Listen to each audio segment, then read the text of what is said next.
This is Michael Popok, Legal AF, proud to say that the Meidas Touch Network broke news. Sometimes we report on the news, sometimes we follow the news, sometimes we analyze the news, sometimes we make the news. And in New York, in the civil fraud case, as you've probably heard, or if not, you'll hear it here for the first time, that Meidas Touch discovered that Donald Trump had breached the gag order that Judge Engoron had put on him because of his violent rhetoric and doxing attack on the principal law clerk for Judge Engoron, and he violated it. And we talk about it on this past Saturday's episode of Legal AF, the leading podcast devoted to law, politics, and justice, only here on the Meidas Touch Network. Listen to Ben, Meiselas, and me, and I'll come right back at the end. Last but not least, I want to talk about big news in the New York Attorney General civil fraud case where Judge Engoron found Donald Trump to be in violation of the gag order that Judge Engoron imposed on Donald Trump and all parties back on October 3rd. On October 3rd, that was the first week of the New York Attorney General civil fraud case, where Donald Trump attended 2.5 days of trial before running away back to his safe space at Mar-a-Lago. Judge Engoron, after uncovering that Donald Trump was posting threats on his social media about Judge Engoron's principal law clerk and attacking Judge Engoron's law clerk, Judge Engoron called Donald Trump and all counsel into his chambers back on October 3rd and issued a gag order on the record, but then privately told Donald Trump, you need to take that down right now. Donald Trump took it down from his social media, but kept it up on his campaign website. And so Ron Filipkowski, you see it right there for those watching on YouTube, our editor-in-chief at MeidasTouch.com, uncovered that Donald Trump had not removed the offending posts attacking Judge Engoron's law clerk from his campaign website when he was ordered to do so back on October 3rd. So for 17 days, Donald Trump had to his audience, the most kind of radical and extreme group of people as well who support Donald Trump, were still seeing this threat that was a violation of the gag order that was imposed on Donald Trump. So we broke the story at MeidasTouch.com. The court was notified about it by a concerned party. I'm not sure if it was the New York Attorney General's office, if it was someone else who saw it, but it was brought to the attention of Judge Engoron, who immediately called Donald Trump's lawyers into the courtroom first thing in the morning and said, tell me why I shouldn't put him in prison right now, because that's a violation of the gag order. And Donald Trump's lawyer, Christopher Keiss, acknowledged it was a violation, but blamed the technology and said, look, we took it down. The campaign kept it up. It's a different operation. We're sorry. This was a big mistake. We acknowledge that it was wrong, and we took it down right away. And Judge Engoron said, look, it's a violation. We're past the warning stage in terms of sanctions. So I'm going to give a monetary sanction right now of $5,000. I'm going to find Donald Trump was in violation. I will accept your representation just this one time, Christopher Keiss, that it was a technological issue in terms of not imprisoning Donald Trump now, not as saying that he didn't violate the gag order. I won't put him in prison now, but be aware, Keiss, this is the last time that I say this, which is after this violation, this is the first violation, next violation, he goes to jail. And the sanctions will include, but not be limited to, incarcerating Donald Trump immediately. So I want to give a hat tip right there to Ron Filipkowski, our editor-in-chief, for breaking that news. And again, for everyone who says, well, Ben, you talk about patreon.com/MeidasTouch all the time. And the reason that I do that is because we're not funded by outside investors here at the Meidas Touch Network. Zero outside investors. And I know the Washington Post wants to just refer to us in their coverage as the story was uncovered by a media website.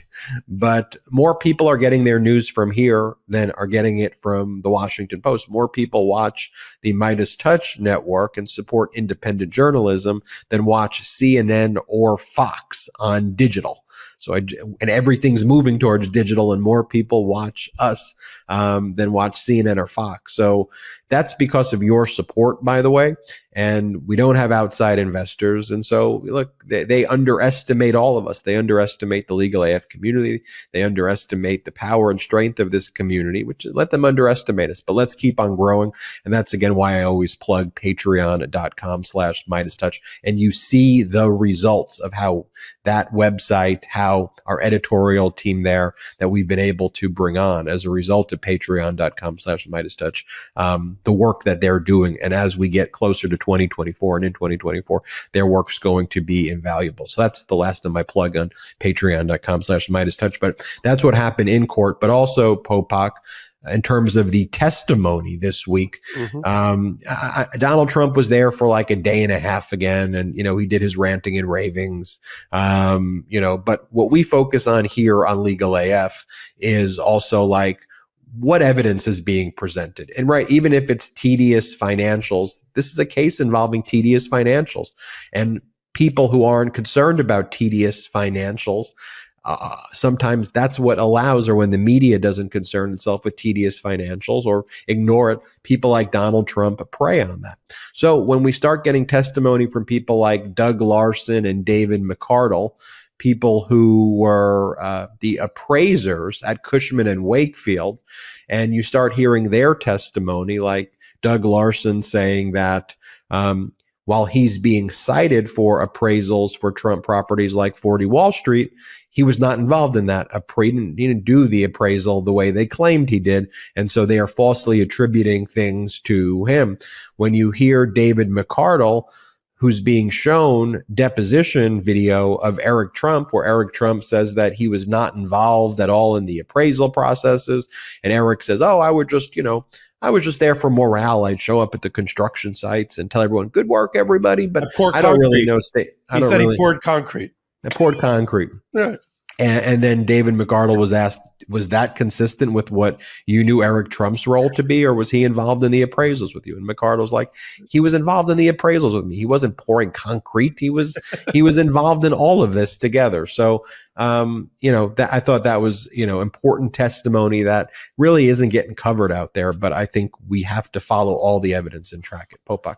Yeah. So one comment on the gag order. One of the reasons that gag order was so in the violation of it, broken by the Meidas Touch Network, is Trump was actually, it was the day he was in the courtroom. And let me just give a little insider knowledge about how things work in that New York court system and in judges' chambers.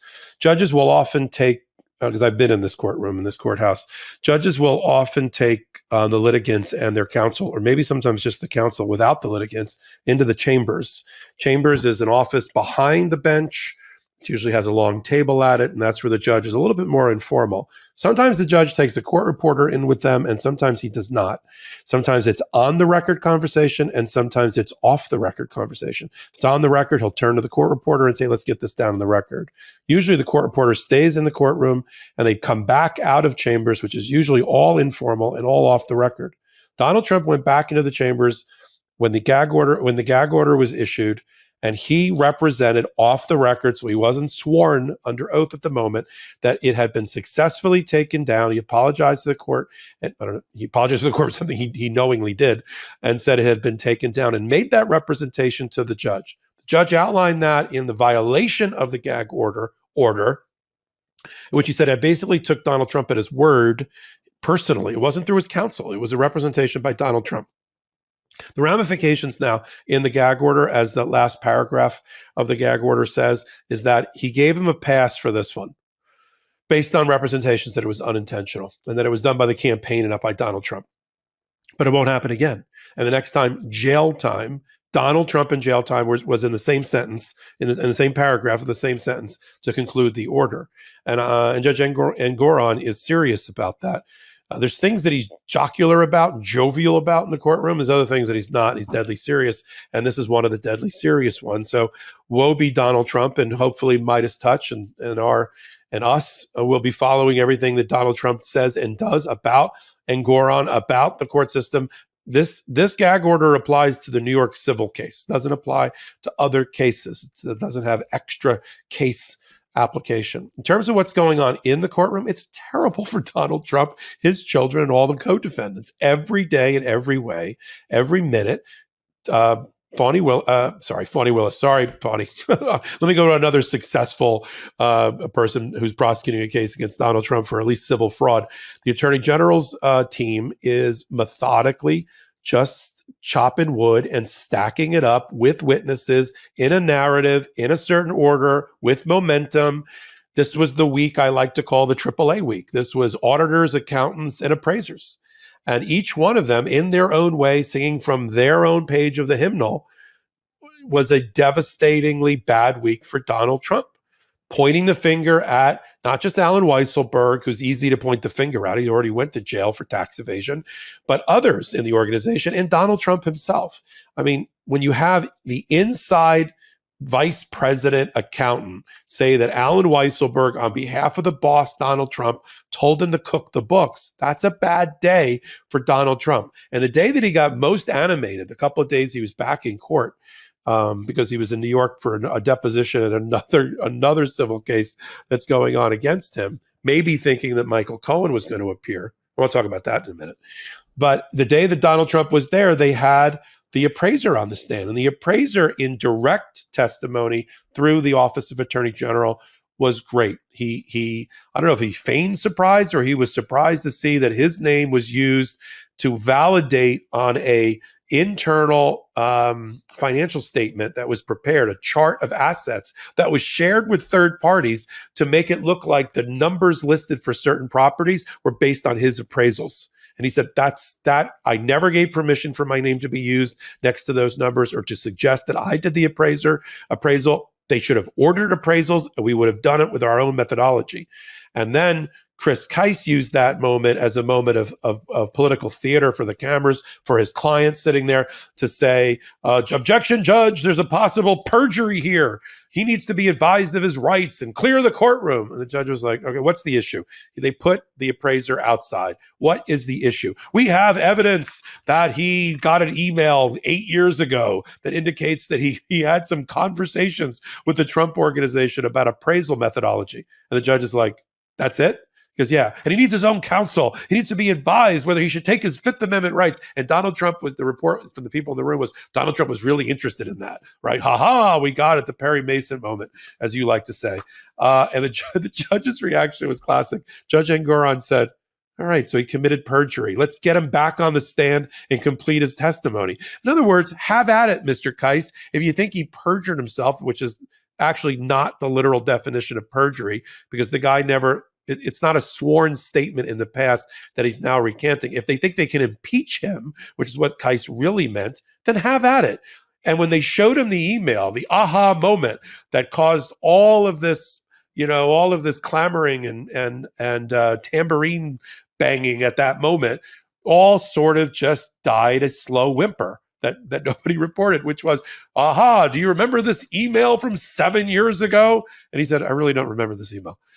And then when they redirected him, he was able to say, I give advice about how to do appraisals to lots of clients.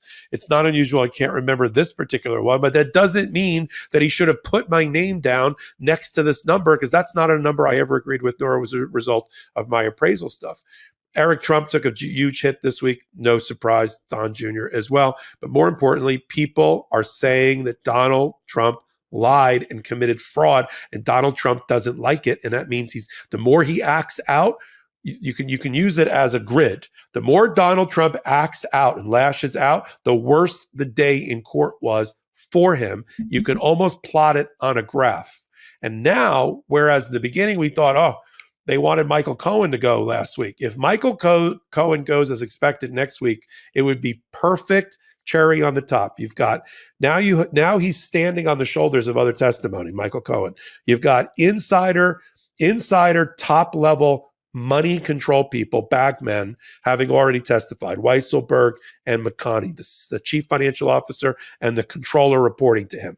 Then you've got their assistants that reported directly to them, the assistant controller and the assistant vice president reporting to Alan Weisselberg, who are current employees. So you got former or soon to be former employees, current probably soon to be former employees testifying. And then you have outside appraisers and outside auditors. And now to wrap it all together would be Michael Cohen to say that me and Weisselberg, at the instruction of Donald Trump, was told to cook the books, to plug a hole in his balance sheet in order for him to borrow more money and to go up on the Forbes list of the top 400 wealthiest people in the world. It would be a perfect timing now. And we're only in the third week of a trial that is likely to go at least 4 or 5 more months. And then, of course, after you build that foundation, you've got the testimony of Eric Trump, of Don Jr., then you get the testimony of Donald Trump, and they're all required to testify. I am still hedging here and saying that I am not confident that Donald Trump's going to testify. I can imagine a scenario where he just basically says, you know, it's all a sham. This is a witch hunt. I'm going to not show up, and I'm invoking my Fifth Amendment rights, even though he's already waived his Fifth Amendment rights because he's testified in a deposition. I think he's going to try to do something to try to not testify. So look for that. I think who's horrifically, and this is in a good way, nervous right now. I think Eric Trump wakes up every day sweating, because his deposition was atrocious. He's a very nervous individual all the time. And I saw his deposition testimony, and it's just so bad.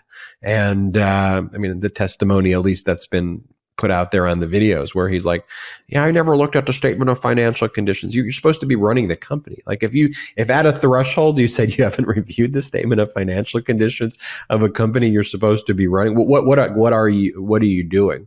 So I just think that's going to be just so disastrous for the Trumps when that goes. I'm excited to cover that. And I believe Cohen's testimony is going to be Tuesday.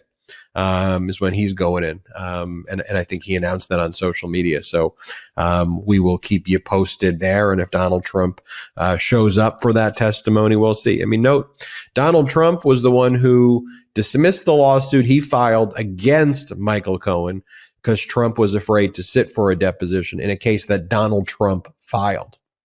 Michael Cohen is showing up as a third-party witness. This isn't a case that Cohen filed. Cohen is showing up. He's going to be sitting there for hours and hours and hours, and he's ready to go. And I think that says a lot about Michael Cohen as well, and a lot about Donald Trump, who filed the lawsuit and then was afraid to sit for a deposition. And it shows you that Donald Trump, it goes to his overall weakness and just the performative cosplay fascist nature of it all. All right. If you're new to Legal AF, welcome.